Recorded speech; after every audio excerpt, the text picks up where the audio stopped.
नमस्कार बच्चों, मैं डॉक्टर वेद प्रकाश गर्ग आज कक्षा 9वीं हिंदी विषय की पुस्तक क्षितिज भाग 1 के कबीर की साखियाँ आज आपको पढ़ाने के लिए प्रस्तुत हूँ। अगर आपको मेरी वीडियो पसंद आती हैं तो आप उन्हें लाइक, शेयर या सब्सक्राइब अवश्य करें, जिससे मेरा उत्साह बढ़े और मैं और मनोयोग से आपको अपना श्रेष्ठतम दे सकूं। आज हम पढ़ेंगे कबीर के बारे में। जैसा कि आपको पहले से ही पता है कि लेखक के बारे में आता नहीं है, पर फिर भी वो जानना जरूरी है क्योंकि कहीं ना कहीं हम उनको प्रयोग कर सकते हैं। पहले लेखक का परिचय देखिए। कबीर की फ़ोटो ये आपने अक्सर देखी होगी और ये हिंदी के बहुत ही प्रसिद्ध कवि हैं। कबीर के जन्म और मृत्यु के बारे में अनेक किंवदंतियाँ प्रचलित हैं। किंवदंतियाँ मतलब कहानियाँ, जनश्रुतियाँ, दंत कथाएँ या लोकोक्तियाँ या लोक बातें प्रचलित हैं। कहा जाता है कि सन 1398 में काशी में उनका जन्म हुआ और सन 1518 के आसपास मगहर में उनका देहांत हुआ, अर्थात उनकी उम्र 120 साल मानी जाती है। कबीर ने विधिवत शिक्षा नहीं पाई थी। विधिवत मतलब किसी पद्धति से, क्रमबद्ध से या सिस्टमेटिक ढंग से उन्होंने कोई शिक्षा नहीं पाई थी जिस तरह से स्कूल में जाते हैं, परंतु सत्संग, पर्यटन और अनुभव से उन्होंने ज्ञान प्राप्त किया था।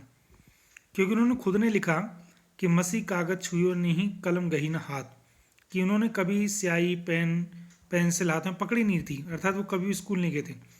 लेकिन फिर उन्हें इतना ज्ञान कैसे प्राप्त हुआ? तो वो सत्संग करते थे, अच्छे लोगों का घूमते थे और अनुभव प्राप्त करके उन्होंने अपनी ज्ञान की बातों को लिखा। भक्तिकालीन निर्गुण संत परंपरा के प्रमुख कवि कबीर की रचनाएं मुख्यतः कबीर ग्रंथावली में संग्रहित हैं, किंतु कबीर पंथ में उनकी रचनाओं का संग्रह बीजक ही प्रामाणिक माना जाता है। ये कबीर निर्गुण संत परंपरा के कवि हैं।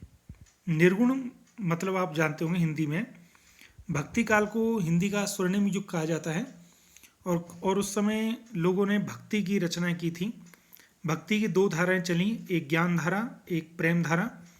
ज्ञान धारा में भी दो धाराएं चली, एक जिन्होंने निर्गुण ईश्वर की उपासना की या उसका वर्णन किया, दूसरी सगुण। तो निर्गुण में कबीर प्रसिद्ध हैं। इनकी पुस्तक कबीर ग्रंथावली प्रसिद्ध है, पर कबीर पंथ में उनकी बीजक को ही प्रामाणिक माना जाता है।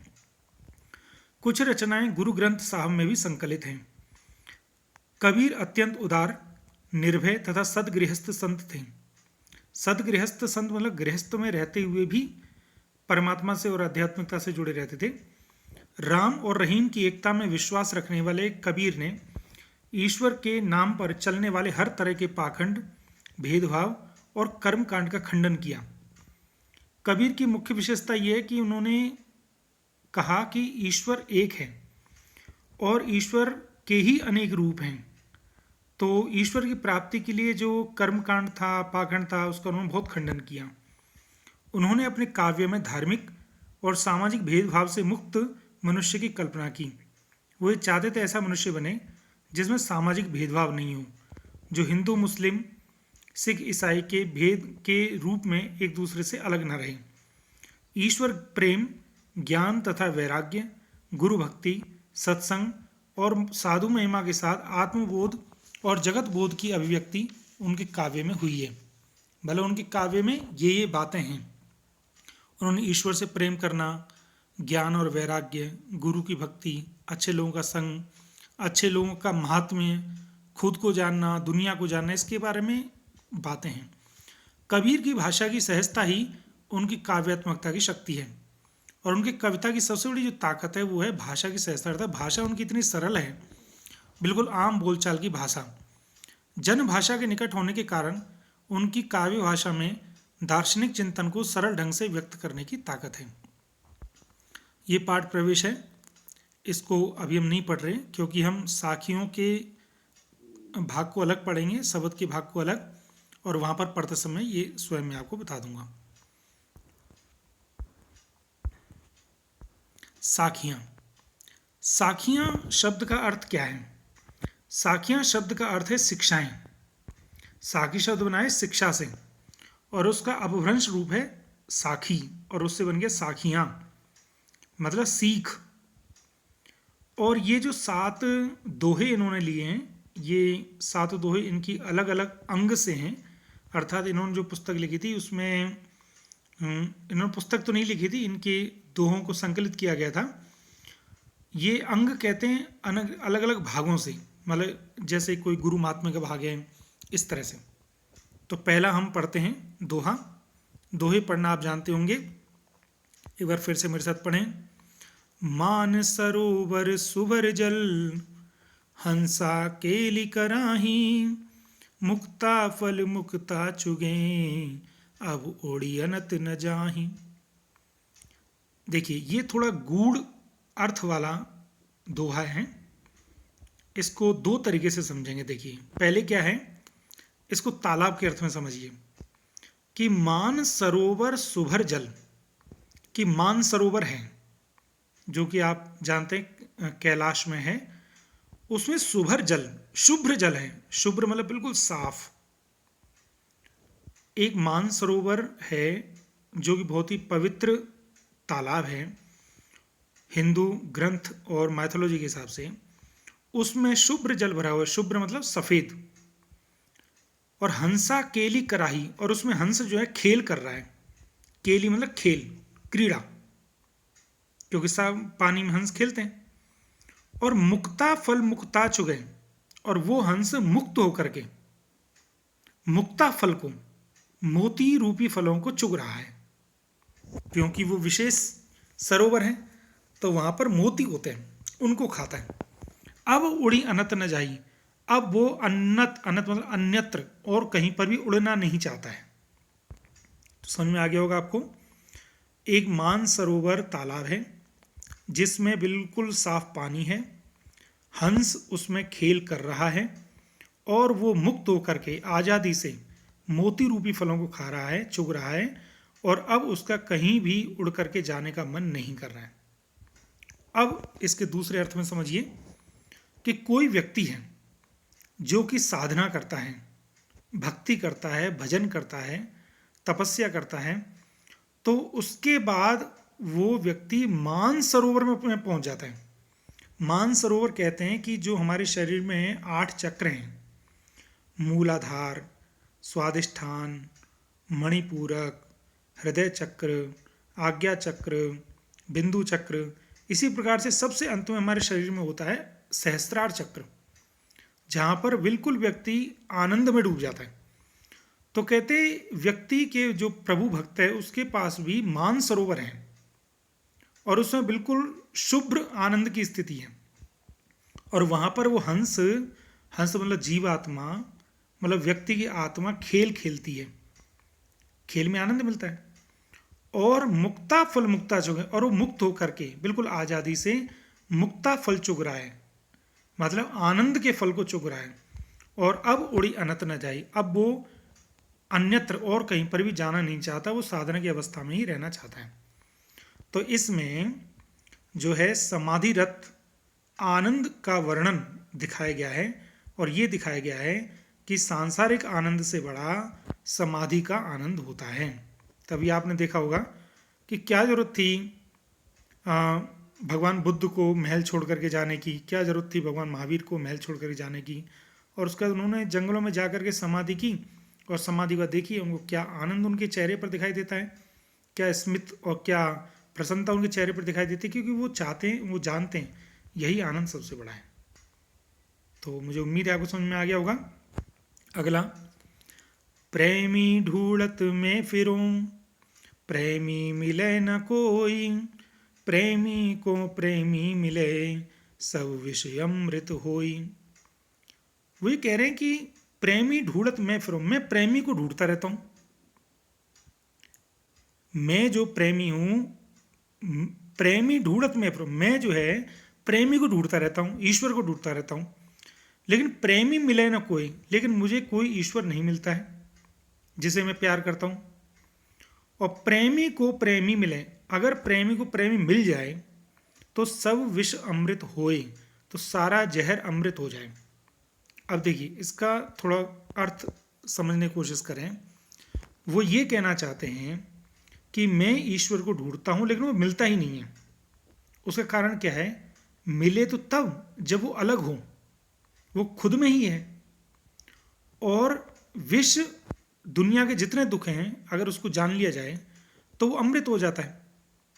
तो यहाँ पर देखिए थोड़ा विरोधाभास अलंकार है कि सब जहर अमृत हो जाता है, जबकि यहाँ पर अर्थ के अनुसार ये जाएगा, अलंकार तो है ही है लेकिन अर्थ के अनुसार से जाएगा कि सब दुख जो हैं वो सुख में बदल जाते हैं अगर हम अपने स्वरूप को जान जाते हैं तो इसमें ईश्वर के प्रति प्रेम के महत्व को दिखाया गया।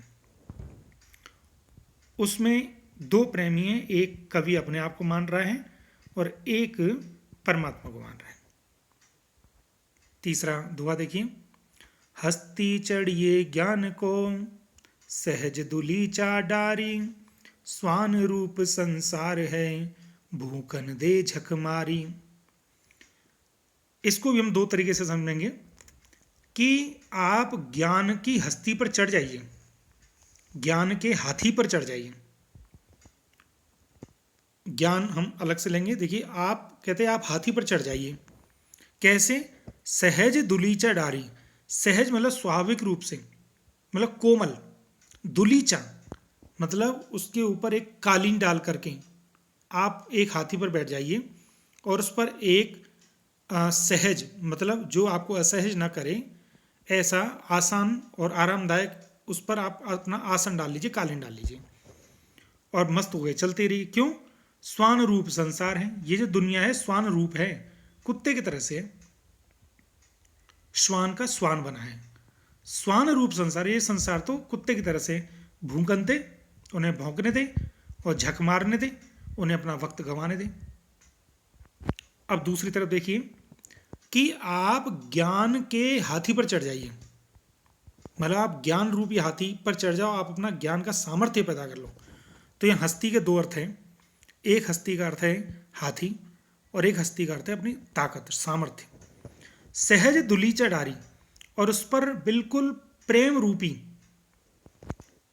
एक दुलीचा डालो, आसन डाल लो, ज्ञान का सामर्थ्य प्राप्त करो और उस ज्ञान के सामर्थ्य के साथ स्वाभाविक रूप से पूरी दुनिया से प्रेम का भाव रखो। फिर स्वान रूप संसार है, ये दुनिया आपसे बहुत कुछ कहेगी, आपके ऊपर बहुत तरह के व्यंग्य कसेगी, ज्ञान को लेकर के, प्रेम को लेकर के, आपके व्यवहार को लेकर के। कहते लेकिन उनकी चिंता नहीं करना और उनको भौंकने दो, मतलब उनको व्यर्थ में आलाप करने दो और उनको अपना वक्त समाप्त करने दो।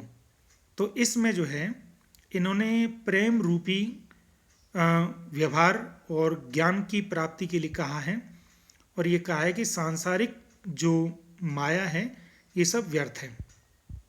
तो स्वान रूप यहाँ पर रूपक अलंकार है और स्वान और संसार में अनुप्रास अलंकार भी है और हम अलंकार वगैरह को एक साथ साथ में देखेंगे भी।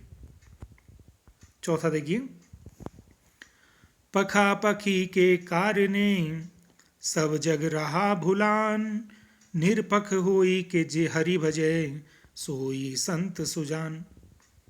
कहते हैं पखा पखी, पखा पखी अर्थात पक्ष और विपक्ष के कारण सब जग भुला रहा है उस ईश्वर को। पखा पखी के कारण मतलब पक्ष और विपक्ष के कारण। पक्ष और विपक्ष क्या है? राम सही है, नहीं कृष्ण सही है, हमारे ये तर्क हैं, नहीं मोहम्मद साहब सही हैं, हमारे ये तर्क हैं।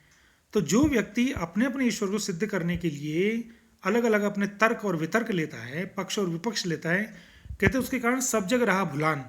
व्यक्ति, सारी दुनिया उसको भूल रही है क्योंकि वो उसका भजन नहीं कर रही, वो उसको जानने की कोशिश नहीं कर रही, बल्कि उसको जानने से पहले लड़ने में अपनी ऊर्जा का समाप्ति कर रही है। तो कहते निरपक्ष होई की हरि वजह, जो व्यक्ति निरपक्ष होकर के, निष्पक्ष होकर के, निष्पक्ष मतलब इन सब भावों को छोड़ करके कि मैं सही हूँ या तू गलत है, इन सब बातों को छोड़ करके जो केवल हरि को बसता है, सोई संत सुजान, उसी व्यक्ति को, सोई मतलब उसे ही, सुजान संत, अच्छा संत जानना चाहिए। तो इसमें ये कहा गया निष्पक्ष भाव से अपने परमात्मा जिस जो भी आपको इष्ट हो उसको भजना चाहिए। तो इसमें हरि के स्मरण पर बल दिया गया है। अब ध्यान दीजिए, पक्ष और विपक्ष क्यों नहीं करना चाहिए? क्योंकि शास्त्रों में ये कहा गया है कि जिस प्रकार से एक अग्नि होती है और वही अग्नि अलग अलग जगह पर अलग अलग बात कहलाती है। जैसे देखिए, चूल्हे में होती है तो आग कहलाती है, पेट में होती है तो जठराग्नि कहलाती है ना। जंगल में होती है तो दावाग्नि कहलाती है, समुद्र में होती है तो बड़वाग्नि कहलाती है, हवन में होती है तो अग्नि कहलाती है। कहते इसी प्रकार से अग्नि एक ही है, लेकिन वो सब जगह अलग अलग कहलाती है। अब हम तर्क में पड़ जाएं कि नहीं यही अग्नि अच्छी है, नहीं वही अग्नि अच्छी है, तो कहते हैं हमारा मुख्य बात तो उससे तो हम दूरी हो जाएंगे। कहते इसलिए कहते हैं वेदों में एकम सद्विप्रा बहुधा भवन्ति, ईश्वर एक ही है, उसके रूप अलग अलग है। तो कबीर जी यहाँ पर यही अद्वैत भाव को ही कहना चाहते हैं कि हमें उस लक्ष्य पर पहुँचना है। उस लक्ष्य तक पहुँचने के लिए जो हमने अलग अलग माध्यम अपनाए हैं उन पर अपनी ऊर्जा को समाप्त नहीं करना है। अगला, हिंदू मुआ राम कही, मुसलमान खुदाई, कहे कबीर सो जीवता, जो दुह के निकट न जाई। कहते हिंदू मुआ राम कही, मुआ मतलब मर गया। हिंदू व्यक्ति पूरी जिंदगी भर जितने भी साल जीता है राम राम कह कह कर मर ही जाता है और अंत में राम तक नहीं पाता, केवल राम के नाम को ऊपर ऊपर से बोलता है। कहते हैं मुसलमान खुदाई, इसी प्रकार से मुसलमान भी खुदा खुदा कर करके अपनी जिंदगी को बर्बाद करता है। कहें कबीर सो जीवता, कबीर जी ये कहते हैं वही व्यक्ति जीता है, उसी व्यक्ति का जीना सार्थक है, उसी व्यक्ति का इस दुनिया में आना सार्थक है जो दुहू के निकट न जाए, जो दोनों के निकट नहीं जाता। दोनों मतलब न राम के निकट जाता है न खुदा के निकट जाता है, अर्थात दुविधाग्रस्त नहीं होता है, अर्थात अद्वैतवाद को मानता है कि वो है एक ही लेकिन उसके नाम अलग अलग हैं। हमें केवल नाम के पीछे नहीं जाना, हमें उस परम शक्ति के पीछे जाना है। आप देख रहे हैं कितनी साधारण भाषा है। इसको सदुक्कड़ी भाषा भी कहते हैं, जो साधुओं की भाषा, चलती फिरती भाषा। मुझे लगता है आपको समझ में आ गया होगा। अगला देखिए, काबा फिर काशी भया, राम ही भया रहीम, मोट चून मैदा भया, बैठ कबीरा जी। इसमें कबीर जी ये कह रहे हैं कि संप्रदायों, जो भी हिंदू मुस्लिम संप्रदाय हैं, वो आपस में मध्य मार्ग अपनाएं, अर्थात स्थूल भेदों के आधार पर अपने आप को न बांटें। अर्थात वही बात है कि अद्वैतवाद को समझें कि एक ही चीज, वही परमात्मा राम है, वही परमात्मा रहीम है, वही परमात्मा राम है, वही परमात्मा खुदा है, वही ईश्वर है, वही अल्लाह है। कहते क्यों? कहते ये केवल स्थूल भेद है, ये केवल मोटा मोटा देखने में दिखाई देता है, होता नहीं है। तो उन्होंने कहा देखो, काबा फिर काशी भया, काबा मतलब जो मुस्लिमों का तीर्थ स्थान है वो बदल करके काशी हो जाता है, अर्थात हिंदुओं का तीर्थ स्थान हो जाता है। राम ही भय रहीम, और जो राम है, जो हिंदुओं का नाम है, वो भी रहीम मुस्लिमों का नाम हो जाता है। मोट चून मैदा भया, कहते जैसे मोटा चून, मोटा आटा को आप और पीस दो तो वो क्या हो जाता है? मैदा हो जाता है। अब आप बताइए, मैदा में मैदा ही चून है, चून ही मैदा है, अर्थात उसका मोटा रूप रख दो तो चून मतलब आटा है, और उसको पीस दो ज़्यादा तो मैदा है। तो नाम का भेद होने से उस चीज़ में तो अंतर नहीं आया। कहते हैं जैसे काबा या काशी एक ही है, राम और रहीम एक ही है, जैसे चून और मैदा एक एक ही है। कहते हैं मोटा आटा जब मैदा हो जाता है तो कहते हैं बैठ कबीरा जीम, तो कबीर जी कहते हैं फिर आराम से आप जियो। जीम मतलब कहते हैं ना, जहाँ शादियों में व्यक्ति आप जीमने आ जाओ, वहाँ जीमना हो रहा है, जीम मतलब खाओ। मोटा चून मैदा हो गया, बैठ करके कबीर कहता है आराम से खाओ, अर्थात अब हमारा जो भेद मिट गया है, हमें समझ में आ गया है कि अगर ऊपरी रूप से देखें तो नाम है, और अगर उसको आंतरिक रूप से देखें तो वो नाम का भेद मिट जाता है। इसलिए आप देखेंगे चाहे गुरु नानक जी हों, चाहे मोहम्मद साहब हों, चाहे हिंदुओं के कोई भी हों, सब जिसको भी पूछते थे वो परम शक्ति है। उस परम शक्ति के नाम अलग अलग हैं पर परम शक्ति एक ही है। तो इसमें फ्री मतलब बदल कर। अंतिम, ऊंचे कुल का जन्मिया, जे करनी ऊंच न होई, सुवरन कलश सुरा भरा, साधु निंदा सोई। अब इसमें दृष्टांत अलंकार दिया गया है। दृष्टांत मतलब एग्जाम्पल से समझा रहे हैं। वो ये कह रहे हैं कि लोग इंसानों को या इंसानों के गुणों को उसके परिवार से जोड़ने की कोशिश करते हैं, पर कहते हैं ये गलत है। परिवार से व्यक्ति के गुणों को मापा तोला नहीं जाना चाहिए, बल्कि उसके कर्मों से तोला जाना चाहिए। तो देखिए कैसे, ऊंचे कुल का जन्मिया, कुल मतलब परिवार, वंश। कोई व्यक्ति अगर ऊंचे कुल में जन्म ले ले, और जे करनी ऊंच ना होए, जे मतलब यदि, करनी मतलब काम, ऊंचे नहीं अर्थात अच्छे नहीं है। अगर किसी व्यक्ति ने ऊंचे परिवार में जन्म ले लिया और उसके काम, उसके कर्म ऊंचे नहीं है, तो कहते हैं वो व्यक्ति निंदनीय है। साधु निंदा सोई, साधु लोग, अच्छे लोग उसकी निंदा करते हैं, सोई उसकी। कैसे? तो दृष्टांत दिया है, उदाहरण दिया है, सुवर्ण कलश सुरा भरा। जैसे सुवर्ण मतलब स्वर्ण का, सोने का, कलश घड़ा, सुरा शराब से भरा होता है। कहते जैसे सोने का तो घड़ा हो, लेकिन उसमें भरी शराब हो, तो क्या उसको अच्छा माना जाएगा? नहीं, क्योंकि कलश ऊपरी रूप है लेकिन अंदर तो सुरा है। अर्थात परिवार हमारा कैसा भी हो, हमारे कर्म जो है वो ऊंचे होने चाहिए। सुवर्ण स्वर्ण कलश घड़ा, जे यदि और सोई सो। अब हम इनके थोड़ा सा जरा ग्रामर और व्याकरण पर देखते हैं। तो मैंने आपको इनका भाव सौंदर्य बता दिया है कि पहले में समाधिरत आनंद वर्णन को दिखाया गया है और सांसारिक आनंद से श्रेष्ठ समाधि के आनंद को दिखाया गया है। दूसरे में प्रेम के महत्व को दिखाया गया है और ईश्वर के अद्वैत रूप को दिखाया गया है। तीसरे में उन्होंने बताया है कि सांसारिक माया सब व्यर्थ है, बल्कि आप ज्ञान और प्रेम के साथ चलिए। चौथे में उन्होंने कहा कि निष्पक्ष भाव से आप परमात्मा का भजन कीजिए, पक्ष और विपक्ष में मत रहिए। पाँचवें में वो ये कहते हैं कि बाह्य आडंबरों का उन्होंने विरोध किया है, जो बाहरी दिखावा है, कर्म कांड है, उसका विरोध किया है। दुविधाग्रस्त नहीं होना चाहिए, अद्वैतवाद की तरफ हमें जाना चाहिए। छठे में उन्होंने बताया कि संप्रदायों के प्रति हमें मध्यम मार्ग अपनाना चाहिए, स्थूल भेदों अर्थात मोटे मोटे जो दिखने वाले भेद हैं उनमें नहीं जाना चाहिए। और सातवें में उन्होंने बताया है कि मानवीय गुणों को कुल से जोड़ने का उन्होंने विरोध किया है और कुछ संगति की निंदा की है। अगर हम व्याकरण की तरफ जाएं तो पहले में देखिए, मुक्ता फल मुक्ता में दोनों में यमक अलंकार है। एक जगह मुक्ता का अर्थ मुक्त है, दूसरी जगह मुक्ता का अर्थ मोती है। और इसमें देश शब्दों का प्रयोग है, जैसे अनथ है। और दूसरे में अनुप्रास अलंकार है, प्रेमी प्रेमी शब्द बार बार आ रहा है। और इसमें यमक भी है, क्योंकि एक जगह प्रेमी का अर्थ ईश्वर है, दूसरी जगह प्रेमी का अर्थ आत्मा है। तीसरे में स्वान रूप में आपका रूपक है और स्वान और संसार में आपका अनुप्रास है। सदुक्कड़ी भाषा है, कई जगह गूढ़ अर्थ हैं, विशेष करके पहले और दूसरे में।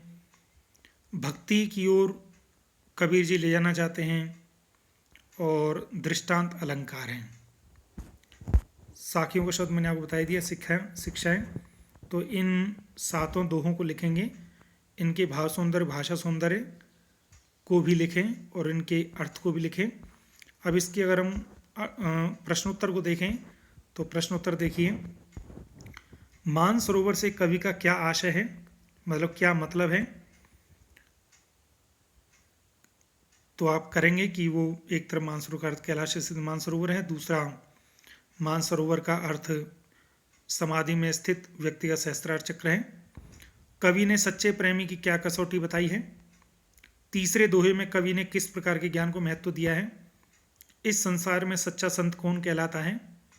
अंतिम दोहों के माध्यम से कबीर ने किस तरह की संकीर्णताओं की ओर संकेत किया है? और किसी भी व्यक्ति की पहचान उसके कुल से होती है या उसके कर्मों से? तर्क सहित उत्तर दीजिए। और काव्य सौंदर्य स्पष्ट कीजिए। काव्य सौंदर्य मतलब भाषा सौंदर्य, कि इसमें भाषा कौन सी है, अलंकार कौन सा है। तो हस्ती चढ़ी ज्ञान को सहज दुलीचा डारी, स्वान रूप संसारे भूखन देजक मारी। और मुझे उम्मीद है आपको समझ में आ गया होगा।